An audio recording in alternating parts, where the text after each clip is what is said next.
Give me hell. Before I started planning this speech, I talked to Kylie, and she mentioned to me that, Ryan picking a best man was not only the most difficult thing he had to do, but the only thing he had to do for the preparation.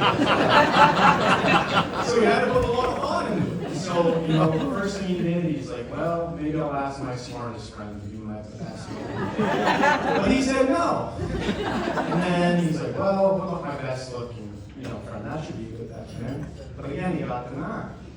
Then he's like, starting to panic a little bit. He's like, well, maybe my funniest friend. That should be a good best man. He'll make a good speech. But again, the answer was no. But when he came to me for the fourth time, I only got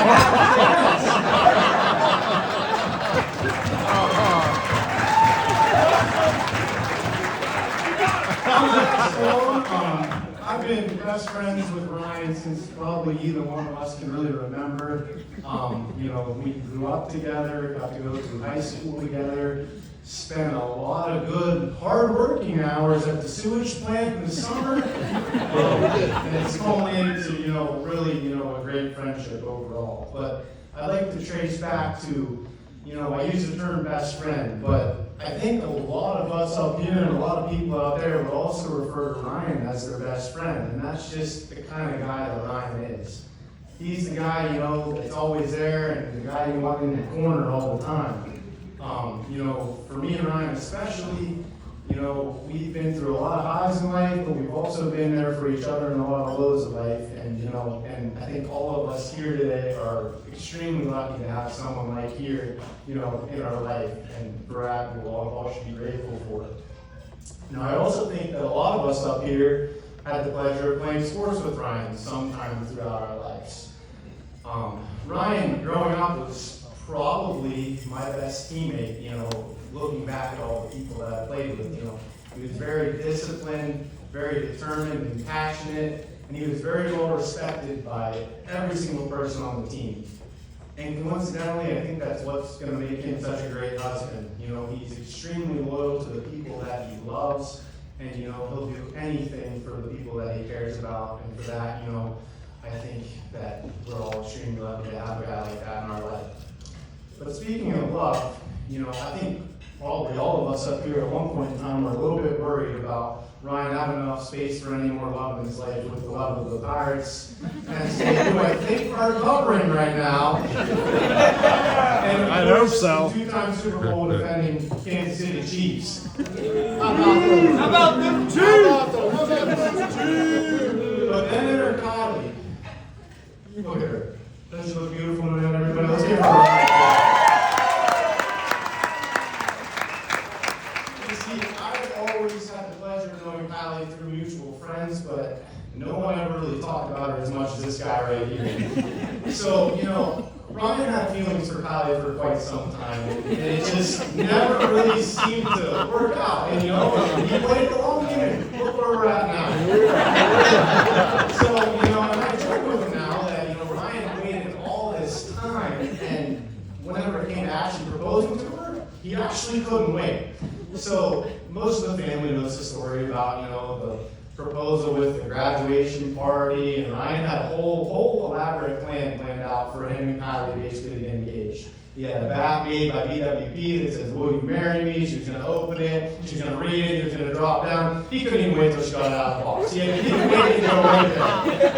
But as I've gotten to know Kylie, I can see why Ryan couldn't wait. Kylie is one of the most caring and loving individuals that I've ever met. And, seeing them together, it just warms my heart. Kylie's the person who always has a smile on her face. Now, granted, I've never seen her at the end of her shift at the ER, but I'm going to say that she probably smiles at that too. But that also brings me, Kylie's career speaks to her character. I think, someone who gives their life for healing and comfort those in need is something that we all can appreciate about a person. And, I truly think that they're perfect for one another. And, I can't imagine my best friend being with anybody else than Kylie. So I think this gets to the part where I'm supposed to give you some advice about marriage.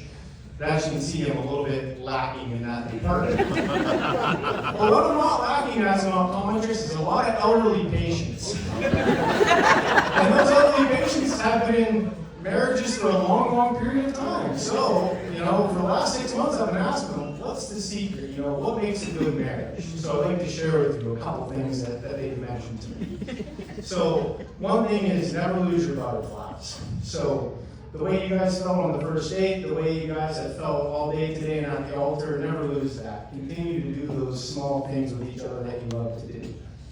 Another thing is laugh each and every day. Now, I don't think it'll be a problem for you two, but life's hard enough. They'll be able to laugh with each other, laugh with one another, and laugh with yourself. Communication is key, is another thing that they always told me, you know. Respect one another in disagreements and be able to see and respect each other's viewpoints. And, you know, at the end of the day, be able to express to each other how much you guys love and care for one another. And this was by far the most popular answer that I got. Now, granted, this is when the husband and wife were in 2 different rooms. But the husband said, just learning one simple phrase, and it's, "You're right, honey." So I would like Ryan just to practice with me tonight. We can just get that out of the way right now, so you can be ahead of the curve a little bit. Can you say it with me? "You're right, honey." So as I close, you know, I would like to thank each and every one of you guys for coming out here tonight. You know, I really appreciate it, and I know these two do to make their day extremely special, and we're about to have one hell of a night out there. But, you know, Chuck, Beck, Danielle, Justin, you guys did an amazing job with these two. You know, I'm sure you guys are extremely proud of them, and you guys should be extremely proud of them. They're 2 just awesome human beings, and, you know, we're all extremely lucky to be able to have them in our lives. And for you guys, you know, I can't wish you anything other than a lifetime full of health, happiness, and love. And I think I speak on behalf of everybody here tonight. You know, we wish you guys nothing but the best. So if everyone would please raise a glass. Please toast to the past and that's for all of us, okay?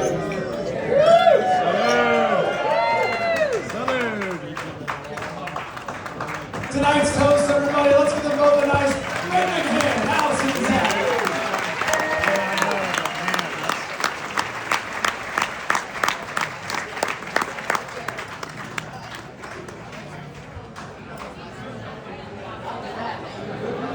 All right, let's keep